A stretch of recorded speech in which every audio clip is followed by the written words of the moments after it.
Tes tes. Sebenarnya kisah maestro itu ini beberapa poin saya mau melengkapi apa yang sudah diselenggarakan. Setelah itu nanti mungkin Pak Sobari, terus Mas Beben lagi, terus nanti kita puncai.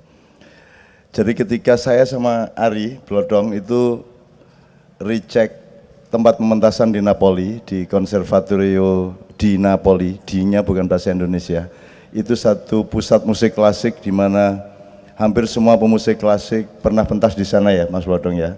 Vivaldi, Wagner, pokoknya semua dimonumenkan di sana. Dan saya sama Mas Blodong ngecek tempatnya, rundingan sama penyelenggara dan seterusnya. Sampai sana saya menyadari wah ini ada bahaya. Jadi saya kemudian pulang ke Roma sama Mas Ari. Saya runding sama temen, iki ojo kaget, iki besok kalau kita pentas di Napoli, itu saya akan dijunjung-junjung di pundak mereka dan disebut maestro. Saya minta izin dulu kepada Kiai Kanjeng, kui maestro kui piye kui, kok njur kok aku dadi maestro, aku nyaron raiso, gitar raiso, kok maestro piye? Terus Cicit jawab waktu itu, Cicit yang jawab di tempat makan pagi itu, kui jawabnya piye Cit? Maestro itu apa sebenarnya? Tolong Cit. Sini aja Cit, sini aja, nek Kang Iran rene wae kowe. Supaya saya tidak manipulasi, Cicit menjawab pagi itu, sebab saya tidak mau dimaestrokan. Ya. Maestro kui, waktu itu saya bilangnya, maestro kui seseorang yang dianggap mempunyai kelebihan, mempunyai pengalaman banyak dan mempunyai ilmu banyak tentang sesuatu hal. Kebetulan karena Cak Nun ki dianggap, dan kami juga menganggap Cak Nun meskipun tidak seperti yang Cak Nun bilang ora iso gitar, ora iso ngopo, ning Cak Nun ki bisa meramu sesuatu. Jadi sumber bunyi apapun yang menurut Cak Nun itu suatu hal yang menarik, itu bisa diungkapkan, dan kebetulan teman-teman bisa menerima apa yang dianu Cak Nun, sehingga oh maksudnya ini, oke, jadi kita lakukan sesuatu. Sehingga seorang maestro itu mungkin bukan mesti harus seseorang yang memang ahli musik, tapi memang seorang yang memang mempunyai sesuatu kelebihan dan pengalaman yang mumpuni, dan kami pun menyetujui itu, ceritanya gitu. Ya, jadi yang saya lakukan dengan Kiai Kanjeng sebenarnya begini. Saya yang ngawasi, saya menentukan iki ngene wae aja ngono. Iki diunggahke, didukke, iki didawake, iki di-rate dan seterusnya. Saya menentukan itu. Perhitungan saya adalah satu, perhitungan musikal, Ben. Nomor dua, perhitungan koordinat musik Kiai Kanjeng di tengah dunia musik yang lain. Nomor tiga, kehadiran musik ini di dalam peta pikiran dan hatinya masyarakat yang bermacam-macam, dan itu harus saya aransir sedemikian rupa. Jadi saya ngenyang Kiai Kanjeng, saya tawar begini begitu, termasuk ketika saya bikin sekian lagu, itu juga saya aransir berdasarkan perhitungan-perhitungan seperti itu. Dan bahkan di Kiai Kanjeng, maestro musik tidak mungkin bisa memimpin Kiai Kanjeng, karena yang diperhitungkan di Kiai Kanjeng adalah hatinya orang banyak. Kemarin di UNER musiknya sama sekali berbeda dengan UNIPA. Kemudian kita ke desa di desa Kates di Kecamatan Prambon, Sidoarjo, itu musiknya harus sama sekali berbeda, dan apa yang harus dibunyikan itu saya yang menentukan. Nah, itu jadi kemaestroannya harus kemaestroan sosial, budaya, politik dan lain sebagainya. Itu soal maestro. Tapi saya terus aku tenanan kuwi di maestroke, njur dijunjung-junjung, di cocktail party, njur diparani karo gubernur dan beberapa tokoh musik di sana termasuk pastor-pastor. Saya diminta untuk memimpin orkestra nasional di Italia. Mate aku. Bongko aku. Dipikir saya ngerti, padahal saya nggak ngerti. Saya itu ngertinya ya apa yang di hadapan saya lakukan gitu dok. Jadi saya alhamdulillah itu tidak terjadi karena setelah itu sibuk dengan kematian Paus Johannes Paulus II. Oke, itu yang pertama. Gini dok, saya mau melengkapi gini. Workshop kita dengan Kiai Kanjeng mestinya juga sampai ke detail Mas Beben. Jadi misalnya gini, kalau ngomong Ummu Kulsum, orang Mesir sendiri tidak pernah menyangka bahwa dinamika, kalau Anda gini, Umi Kulsum itu tidak hanya seorang penyanyi, karena dia sebenarnya yang diikuti oleh musik, bukan dia dikasih aransemen terus dia ngikutin musik, enggak. Dia di tengah jalan, dia begitu kreatifnya sehingga musiknya yang mengabdi kepada dia. Jadi berapa per berapanya akhirnya Umi Kulsum yang menentukan. Nah, itu klop sama Nevi. Jadi kalau latihan itu kita harus siap-siap menengahi pertengkaran antara Nevi sama Blodong terutama. Itu sudah pasti itu. Karena Nevi orang mudeng gue. Gue watone ngene karo nek sudah gini dia sudah seperti anak kecil. Terus engko selali kini dicopot, tur karo mangan telo kae. Ngono kae. Yo nek tegur nek dilek sik, engko dilek malah njupuk rokok. Dadi mangan telo karo rokokan karo ngombe nguduk saron. Terus engko kaosnya dibuka, terus iya kok awake iki indah ngono, awake kaya ngono kae ya akhir. Tapi ya kita itu semua yang membuat awet Kiai Kanjeng itu adalah adanya Novi Budianto. Karena kita sangat menikmati perilakunya dia yang tanpa dosa sama sekali, dan sampai surga ingin dimasuki oleh Nevi. Sementara Nevi sendiri mikir-mikir gampang, kapan-kapan. Itu Nevi. Ini orang yang paling indah di dunia ini, ya Nevi ini. Nah, saya ingin katakan kuncinya Kiai Kanjeng ada pada Saron sama Bonang sama Demung ya. Kuncinya Kiai Kanjeng. Jadi di Umi Kulsum itu pakaian paling pakai apa jenis jit. Pakaian paling konon. Di sini diganti dengan gamelan. Maka orang-orang Mesir teriak luar biasa dan mereka kaget luar biasa. Sampai akhirnya petugas lampu maupun petugas sound itu keluar dan tepuk tangan dan Allahumma sholli ala Muhammad, masyaallah, Allah ya, Allah ya. Njero ramuni lah, soalnya ora diunekke. Lampune peteng. Saking semangatnya itu kan kok tenang toh al-atrol ilal biya syakul kamil, masyaallah, Allah Muhammad sallallahu. Sampai akhirnya gedung di mana Umi Kulsum pentas ya. Jadi terus di Jumhuria namanya, di gedung Jumhuria. Itu dilarang merokok, sampai saking senengnya itu akhirnya ngerokok kabeh. Sampai keamanannya sing bagian ngawasi rokok kuwi malah njaluk rokok Kiai Kanjeng kae iku. Seneng neng ya menderita ya toh. Anggo ming sithik dijaluki terus ya toh. Itu Kiai Kanjeng. Nah, konon dan gambus itu diganti oleh Demung, Saron dan Bonang. Itu kan bagi mereka luar biasa, mengagetkan, sehingga kita jam session sama grupnya Umi Kulsum itu mereka tidak bisa ngikutin. Karena kita sudah lama mengikuti Umi Kulsum, mereka tidak mungkin ngikutin Kiai Kanjeng. Jadi sing jenenge Yasir Muawatin jajal pas jam session ngene, dung. Sampai entek musiknya sing ngrungok ngene iki ya, ora dadi. Itu. Nah, teman-teman sekalian, saya coba sekarang gini. Ini kalau nggak ada Nevi besok-besok pada suatu hari ketika Allah Subhanahu wa taala ya, ini kita agak kerepotan, kita harus bekerja kolektif karena 90% pencipta notasi Saron ini itu Nevi.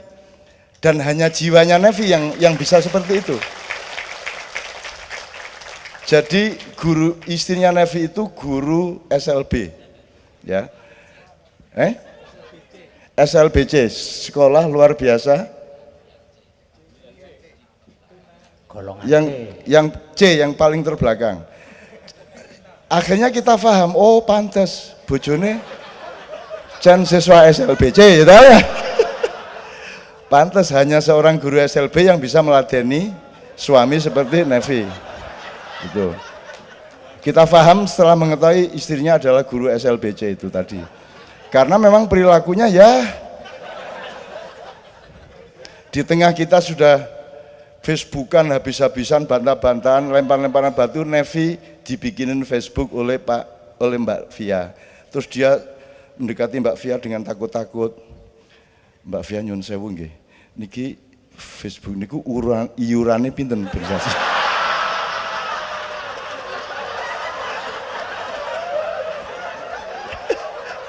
Piye coba kuwi?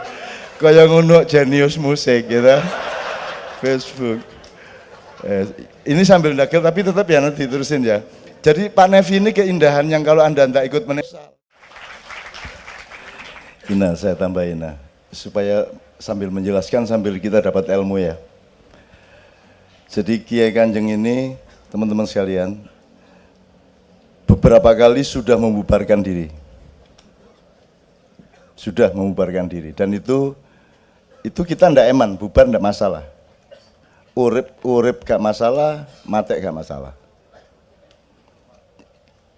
Itu saya kasih latar belakang dulu nanti sambil mempertegas apa yang Ina katakan. Jadi di Kiai Kanjeng itu ukuran pertama akhlak. Di Kiai Kanjeng tidak ada rekrutmen, tidak ada pemecatan.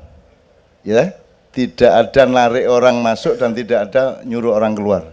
Belum pernah dan tidak akan pernah. Jadi semuanya alamiah berdasarkan interaksi murninya hati mereka dan bersatunya gelombang pikiran mereka.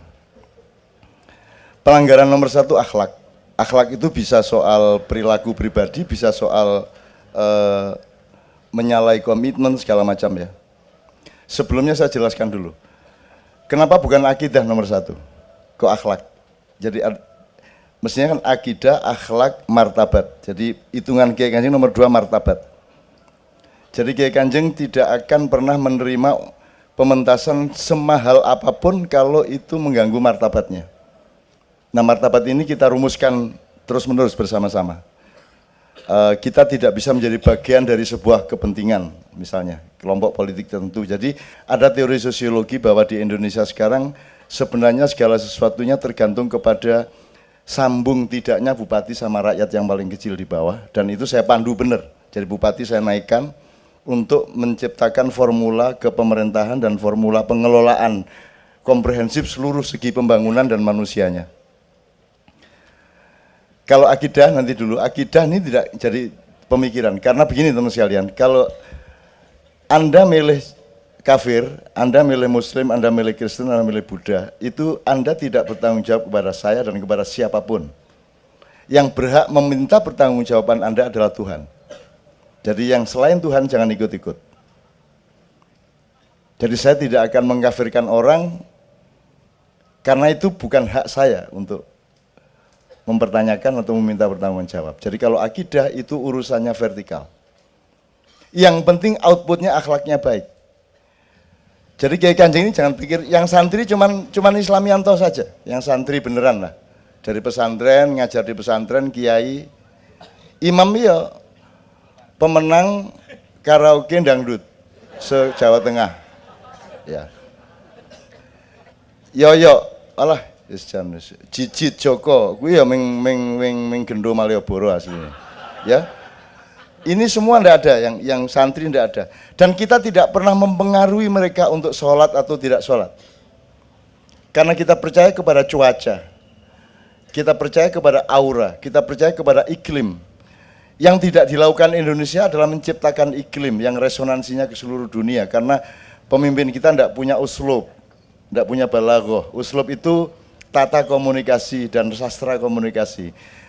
Uslub itu adalah ketinggian diplomasi. Kita tidak punya pemimpin yang memiliki ketinggian diplomasi.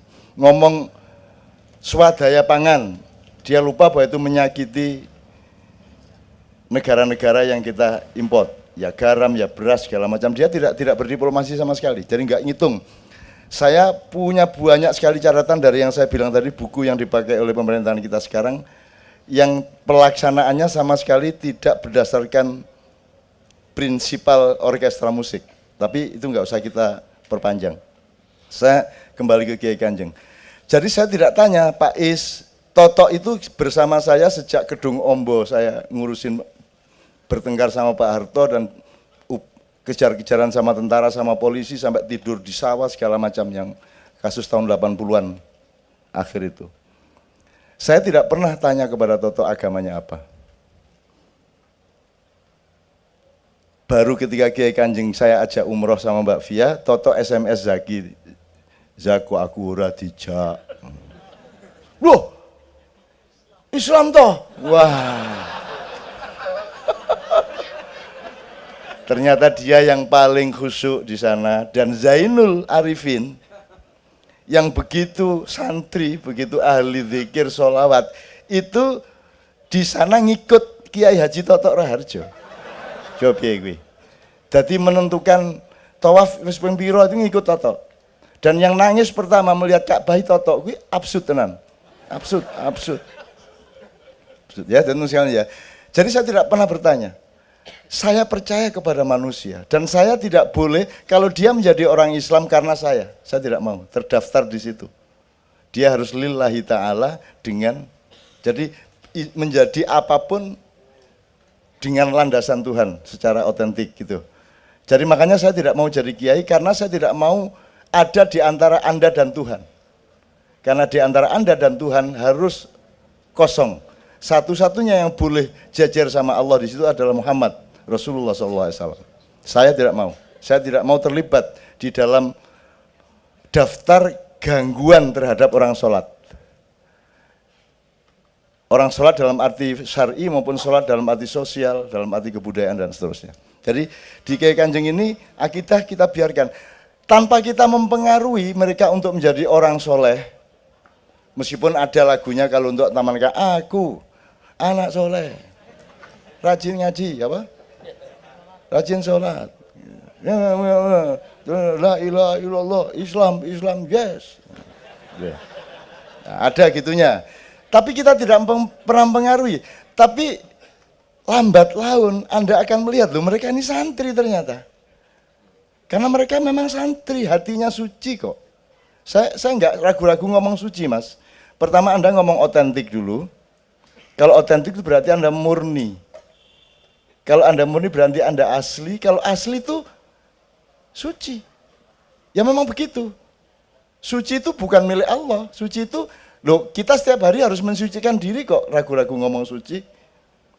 Nah, yang disebut kedaulatan adalah ketika Anda berpendapat, pendapat Anda itu suci. Artinya benar-benar otentik pendapat Anda. Meskipun berasal dari wacana bermacam-macam yang Anda verifikasi.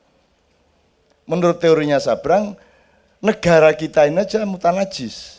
Karena ada 4 macam air, tohir mutohir, musamas, mustakmal, mutanajis.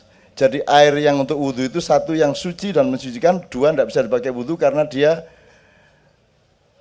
memenuhi syarat tapi dibiarkan terlalu lama kena macam-macam akhirnya tidak bisa dipakai wudhu. Yang ketiga, mustakmal sudah pernah dipakai orang, terus dipakai wudhu oleh kita menjadi tidak sah. Terus yang keempat adalah yang sudah dimasuki racun, bakteri, dan kotoran-kotoran yang najis. Sekarang Anda lihat, pikiran Anda tentang sesuatu hal itu yang mana? Itu suci dan mensucikan, ataukah dia sudah terlalu lama orang berpendapat begitu, tanpa ada kreativitas, tanpa ada pembenahan, terus Anda pakai terus, berarti dia kan air, bukan air musamas. Atau Anda diajari di kampus untuk mementingkan pendapat orang lain ketika bikin skripsi, sehingga tidak boleh pendapat Anda sendiri yang diutamakan. Jadi Anda dididik untuk menciptakan skripsi-skripsi mutanajis. Betul enggak? Karena Anda dilarang berdaulat atas diri Anda sendiri. Nah saya ketika di Undip, di UNER, saya tidak mengecam seperti itu. Anda itu dilatih untuk tahu mutanajis itu bagaimana sampai tamat. Setelah itu Anda tahu untuk tidak mutanajis lagi gitu. Kan saya akali seperti itu supaya senang hatinya dosen-dosen. Kan begitu. Itu yang namanya diplomasi, Mas.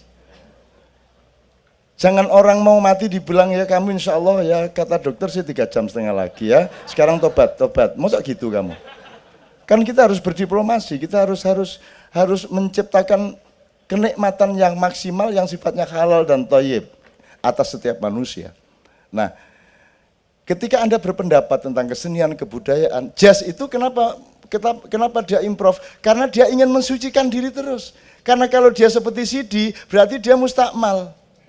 Sudah dipakai kemarin, sudah di CD-in, kenapa lu pentasin lagi, kan begitu. Nah itu yang disebut improvisasi, itu kan ijtihad menuju kesucian. Itu kalau kita analogikan gitu ya. Nah, sekarang silakan Anda ngukur masing-masing. Negara kita ini negara apa? Tohir mutohir apa? musamas apa mustakmal apa mutanajis. Dulu waktu proklamasi dia masih mustakmal saja. Sudah dipakai orang Eropa, kamu pakai. Yang jajah aja pakai kerajaan, kamu republik. Yang mana yang republik lain? Thailand aja kerajaan, Jepang aja kerajaan. Gitu kan? Belanda aja kerajaan, Jerman kerajaan, Spanyol, Belgia, Monaco, semua. Semua kerajaan. Kita berlagak republik.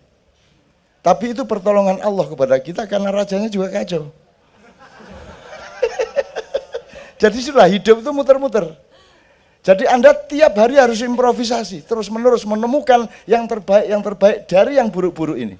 Karena tidak ada yang buruk dalam kehidupan. Karena dia bertemu dengan manusia. Dan manusia diberi akal oleh Allah, diberi kreativitas oleh Allah, diberi tajalli oleh Allah. Sehingga setiap yang buruk menjadi baik di tangan Anda. Karena Anda khalifah dan diberi fasilitas kekhalifahan oleh Allah. Kan begitu. Itu kalau wiritannya wa ma romaita idh romaita walakinnallaha rama. Silakan fitnah saya, silakan kamu lemparkan keburukan dan kejahatan kepada saya. Kamu lemparkan segala macam yang membunuh saya, silakan.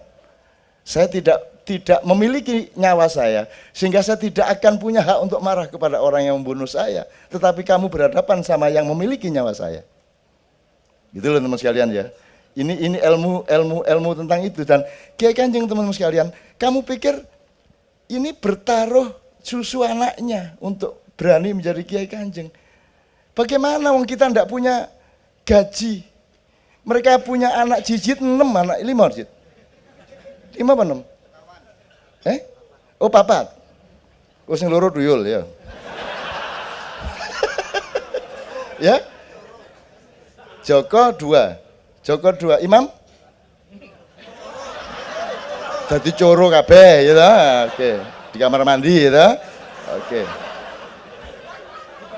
Ya. Teman-teman sekalian, Pak Nevi masih lumayan dia guru.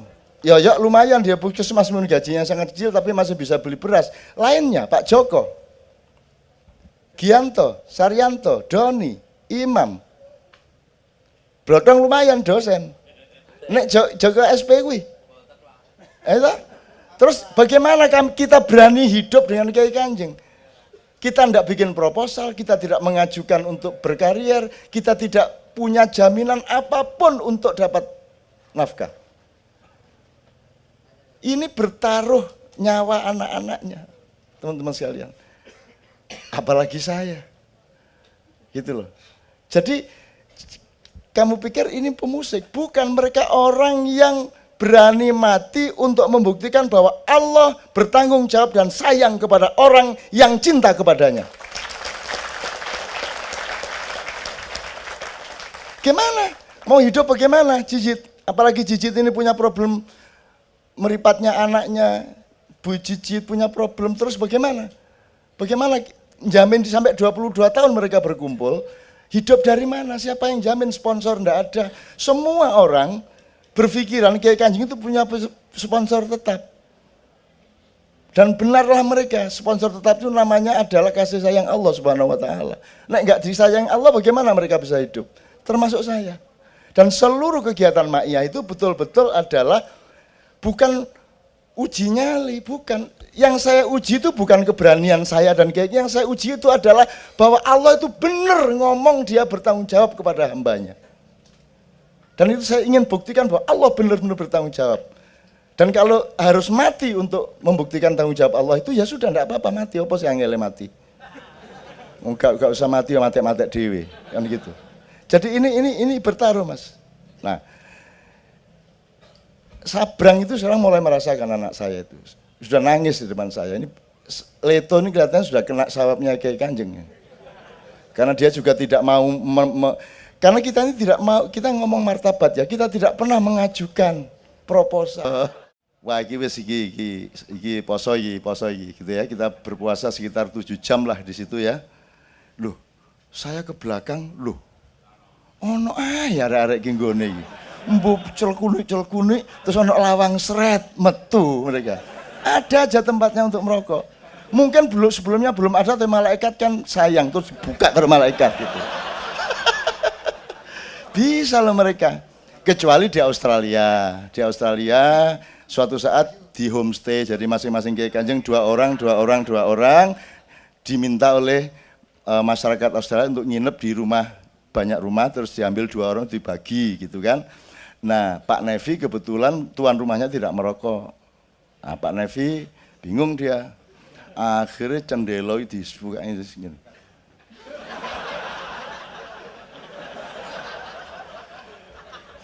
Iya, Pak Nevi gitu. Konangan gitu Mas ya.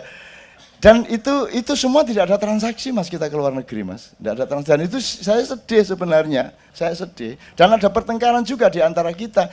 Tapi hidup itu harus ada pertengkaran, tidak boleh tidak ada pertengkaran.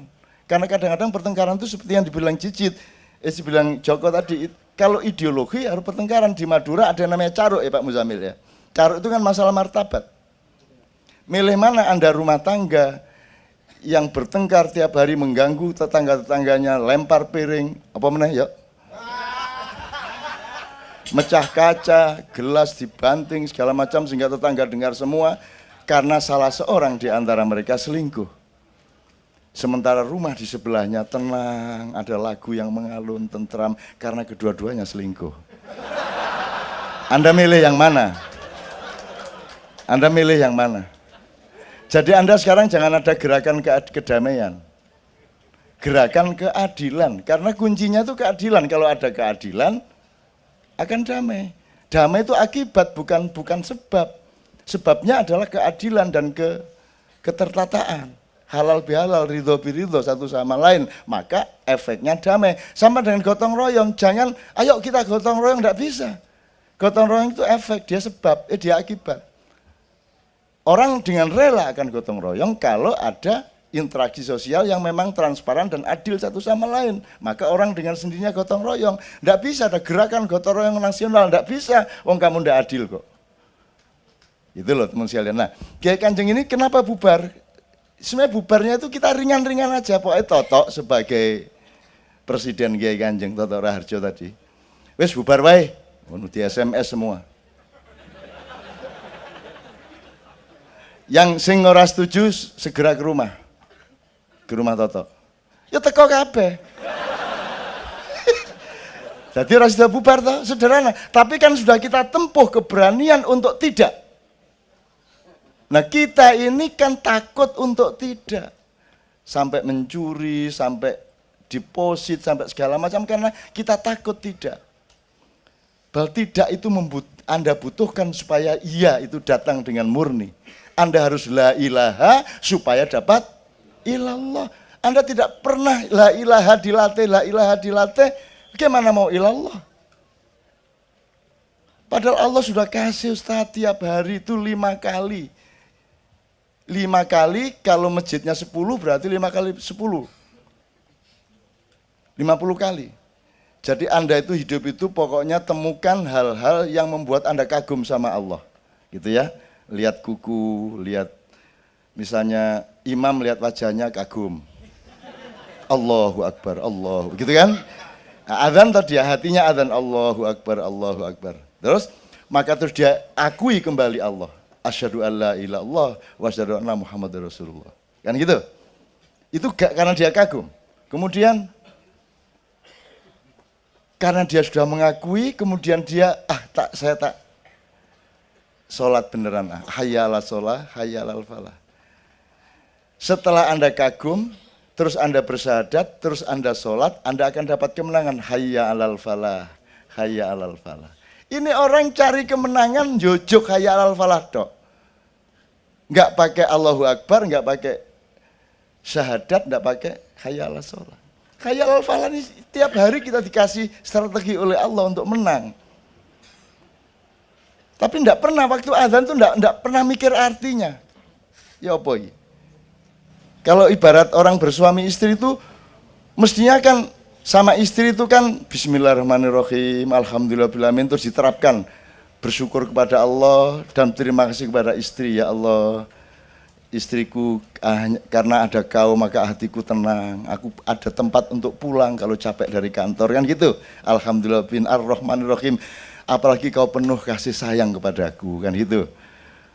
Terus apa? Maliki Yaumiddin. Engkau raja di rumah ini, aku menteri luar negerinya. Kan gitu. Terus iya karena butuh, iya karena nasta'in. Pokoknya kalau aku butuh dek, kamu yang saya minta. Aku tidak akan minta kepada siapapun saja. Kan gitu. Itu terapan horizontalnya. Loh, apa gunanya ayat-ayat itu kalau tidak untuk membuat kenikmatan yang halal dan thayyib di dalam kehidupan kita, apalagi di dalam rumah tangga bersuami istri. Gitu ya teman sekalian ya. Jadi Kiai Kanjeng sekali lagi, mereka pernah sering bertengkar dan kita pernah bubar, tapi bubarnya tidak sampai sejam. Karena pengumumannya kita bubarkan karena ini. Kalau tidak setuju silakan datang ke rumah. Ya teko kabeh, ora sudah bubar ya wis. Akhirnya latihan lagi kan gitu. Itu teman sekalian. Oke, Ina, jadi saya kira yang ingin saya tegaskan adalah tajallinya Allah itu tidak hanya bahwa Allah membantu kreativitas kita, seolah-olah Allah ikut menggerakkan tangan kita dan melonggarkan tenggorokan kita, tapi Allah juga bertanggung jawab atas nafkah kita di rumah. Dan itu Kiai Kanjeng membuktikannya 22 tahun. Yang dibuktikan bukan kehebatan Kiai Kanjeng dan saya, yang dibuktikan itu adalah bahwa Allah benar-benar sayang kepada orang yang cinta kepadanya. Dan kalau bisa Anda, meskipun tidak 100% dicoba itu, berani Anda, gitu ya. Ini bertaruh loh ini, tapi tidak apa-apa, berani aja. Dan ini buktinya oke kok ini sampai sekarang. Gitu teman sekalian ya. Gitu ya Mbak Ina, Mas Beben, saya persilakan diteruskan. Saiki jam piro? 2:30. 2:30. Pak Muzamil nanti tolong dipuncai dengan, atau Pak Muzamil dikit enggak apa-apa? Masih ada pertanyaan, ini cukup lengkap ya untuk kali ini ya, cukup lengkap untuk Kiai Kanjeng ya. Masih banyak sebenarnya tapi tapi tidak mungkin dalam satu maiyahan meskipun 7 jam bisa kita habiskan semua, karena cerita tentang Pak Nevi saja itu butuh 35 hari ya. Kesetiaannya, disiplinnya segala macam, ya ngising di hotel Sheraton kleru nggone. Begitu wis telotok, lu kok rano bolongane. Karena ada 2 tuh Mas, kloset untuk veol, kloset untuk kencing, ya langsung jerot. Tapi karena dia guru yang sangat bertanggung jawab, ya dia langsung resikonya ditanggung, diambili Mas. Jadi sampai hari ini belum ada teman Kiai Kanjeng yang mau salaman sama dia. Asalnya nganggo tangan tengen lah ini. Jangan gitu hati-hati. Allah, indahnya hidup ini ya Allah. Kuwi nek di komik ki apik ta kuwi. Framen televisi kalau apik banget kuwi. Serwot. Terus diambu. Wah, ya.